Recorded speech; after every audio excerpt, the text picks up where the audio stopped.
saúde era o grande problema. Nós tivemos, portanto, vocês acompanharam, você em particular, sabe que 2009, 10, 11, também nas plenárias do orçamento participativo, era grande demanda, era por debater o problema de saúde. A condição estrutural das UBSs, dos PS, a ausência de profissionais, a ausência de resolutividade, enfim. Nós colocamos em marcha toda uma reestruturação.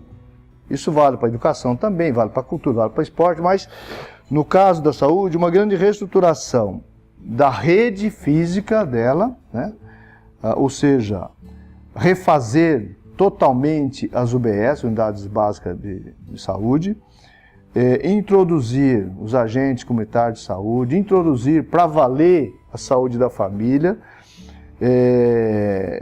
introduzir o programa de internação domiciliar, introduzir um programa, uma rede de saúde mental, de forma aí criando uma rede diferente do que nós tínhamos, completamente diferente do que nós tínhamos. E instituir também as UPAs, né, no lugar, e separando o que é unidade de emergência, de urgência, que são as UPAs, do que são as unidades básicas de saúde, que era tudo misturado.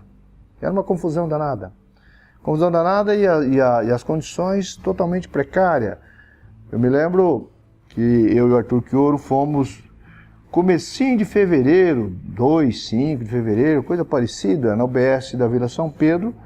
Chegamos lá, nós interditamos a farmácia da UBS, porque a farmácia ela tinha uma situação correndo risco de contaminar toda a medicação estocada, porque você tinha desde rato a cocô de pombo, pombo fazendo cocô dentro da farmácia, da UBS como um todo. Isso valia para o Batistini, valia para o Demarque, valia para o Pós-Balsa, para o Riacho Grande ali nos Fincos, para o Riacho do Centro, enfim. A rede era uma tragédia, com raras exceções, você tinha uma situação muito precária. Nós refizemos plenamente as últimas duas, nós estamos agora em fase de obra.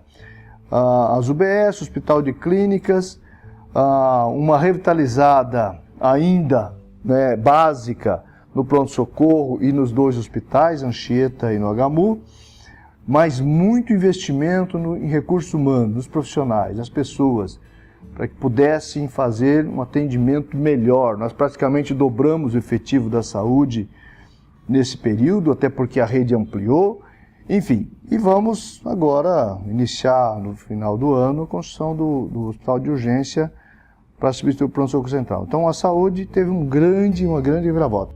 Educação, você sabe, nós tínhamos, além de escola de lata, nós tínhamos situação de total desrespeito na rede, especialmente nas unidades da periferia. Uma grande diferença, os bairros centrais da periferia. Periferia com uma situação onde o professorado, tudo substituto. Não tinha professores efetivos nas unidades da periferia. Salas superlotadas, ausência de vagas no ensino infantil. A cidade estava condenada em uma ação civil por faltar vagas para o ensino infantil. Mesmo com gente fora da escola, você tinha salas superlotadas e salas de rodízio. O pessoal, quando fala, há um grande estranhamento, mas como sala de rodízio?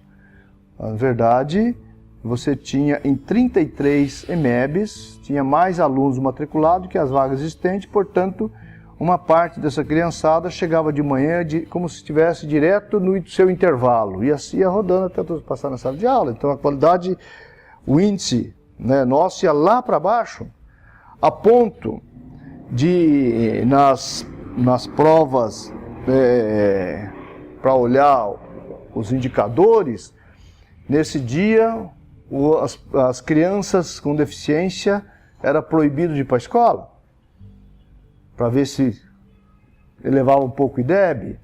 As crianças que iam mal, eles davam um jeito de não fazer a prova, limitava as provas para poder ter um indicador que fosse, que não ficasse tão mal na fita.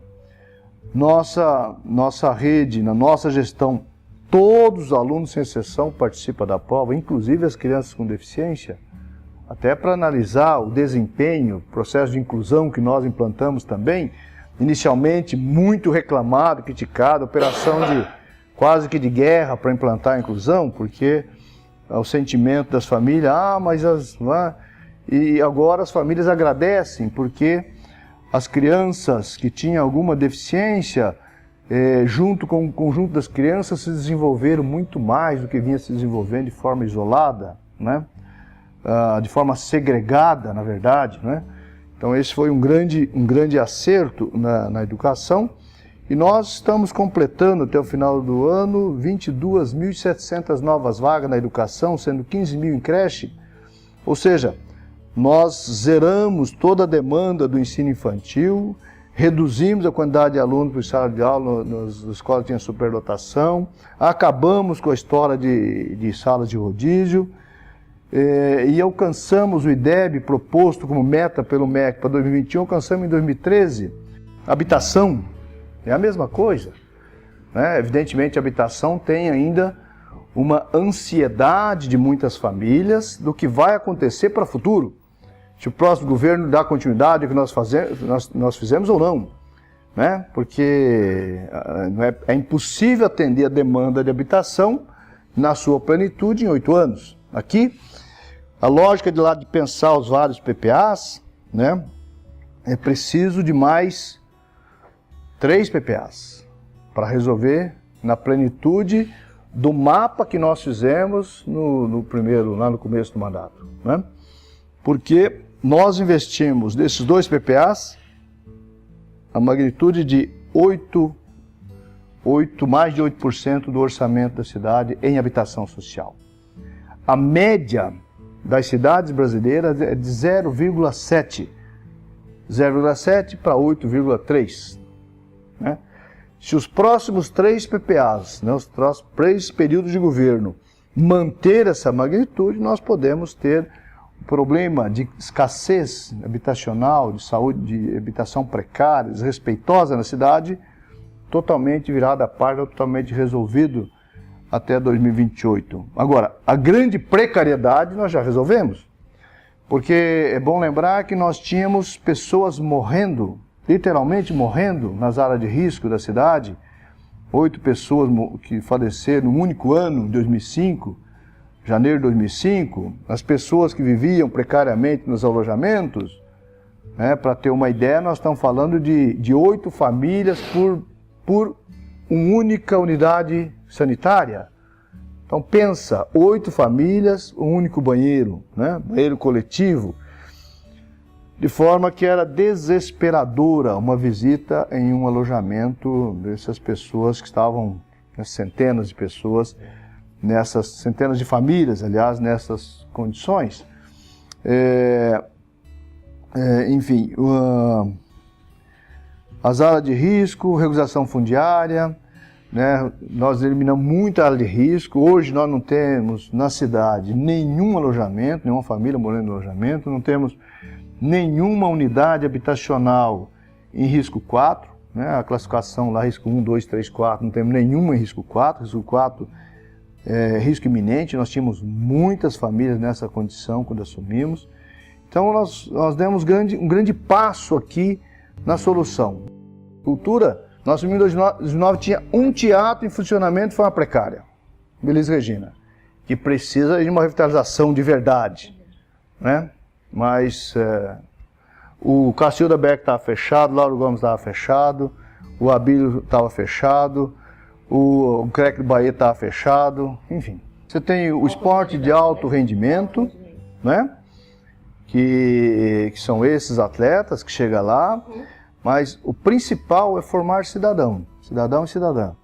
Então, quando nós temos uma modalidade de parceria com o futebol, São Bernardo Futebol Clube, nosso Tigre, o Projeto Tigrinho, 6.700 meninos e meninas nesta modalidade. Mas não é só, você tem aqui ginástica olímpica, você tem aqui ginástica artística, aliás, você tem aqui natação, você tem aqui vôlei, basquete, handebol, futsal, enfim, as várias modalidades em parceria com várias entidades, no tempo de escola, no segundo tempo, enfim, quanto a turno escolar, nós devemos ter quase 30 mil meninos e meninas somando com o Tigrinho, somando com as demais modalidades, cultura e esporte, não é só esporte.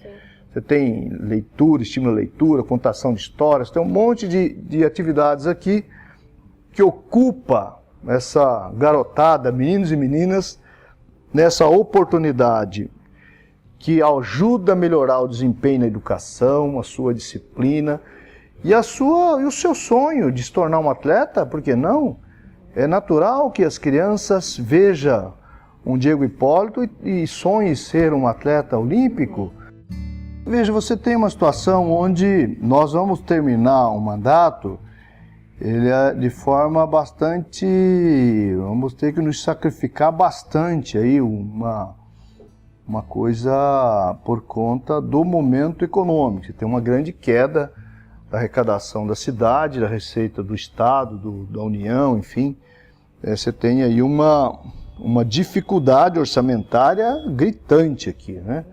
Só lembrar que a nossa cidade responde por 53% da produção de caminhão, né? Imagina o impacto que dá, né? Os automóveis também, enfim, o setor automotivo deu um grande tombo aí na nossa arrecadação. Então o que nós estamos é trabalhando, não tem tempo para frustração, para chateação, para ficar, enfim, desanimado. Nós estamos, graças a Deus, conseguindo dar sequência ao conjunto das obras, das intervenções. É evidente que, assim, de um sacrifício danado, discutindo, economizando, centavo para cá, centavo para lá, tirando prioridades para as coisas andarem, enfim. Mas nós estamos, assim, fazendo absolutamente tudo o que é possível fazer. Portanto, a consciência é plenamente tranquila. Nós instituímos um jeito diferente de governo. Você tem o aspecto de pensar diferente, conceitualmente diferente, e buscamos, a partir das experiências das gestões petistas, o modo petista de governar, o orçamento participativo, bebendo nas águas das experiências do Celso Daniel, do Felipe, do Oswaldo Dias, da Luiz Erondina, da Marta Suplicy, do Patrus Ananias, do Tarso Genro, do Olívio Dutra, enfim, as várias experiências do PT, né? Aqui tem um grande legado, que é a maneira de pensar a cidade junto com a população. Nós inovamos ao apresentar e valorizar o planejamento de mais longo prazo, não somente a lógica da peça orçamentária, né? O orçamento participativo significa discutir a peça orçamentária. Iniciamos 2009, no primeiro ano, portanto, o planejamento participativo, o PPA participativo, mas olhando a lógica de quantos PPAs para resolver tal problema, quantos PPAs para resolver tal outro problema. E, ano subsequente, o orçamento participativo em si. Inovando também de análise das demandas eleitas para 2 anos, e não para um ano só. Vocês acompanharam, para também sair de uma leitura que o desgaste do orçamento participativo nas cidades que vinha, exatamente, se você elege demanda todo ano, você pensar um problema, transformar aquilo em projeto, de projeto, transformar em resultado efetivo sobre a ótica da população, você não consegue, na maioria dos casos, de projetos mais substancial, você fazer de um ano para o outro. Então começou a criar um sentimento, para que eu vou deliberar no terceiro ano nova demanda, se demanda que eu elegi lá no primeiro ano ainda não está resolvido, né? Então nós instituímos o primeiro ano o PPA, segundo ano demandas olhando para os 2 anos seguintes, o terceiro ano você faz a grande prestação de contas, o quarto ano você faz prestação de contas elegendo demanda para os 2 próximos períodos, que vai ser no primeiro ano do mandato seguinte, portanto, a eleição do PPA, do plano de olhar os próximos 4, das macro diretrizes, os macros projetos, enfim, as macros demandas. Isso, na verdade, do ponto de vista do modelo de governo, representou o maior legado, a maior conquista.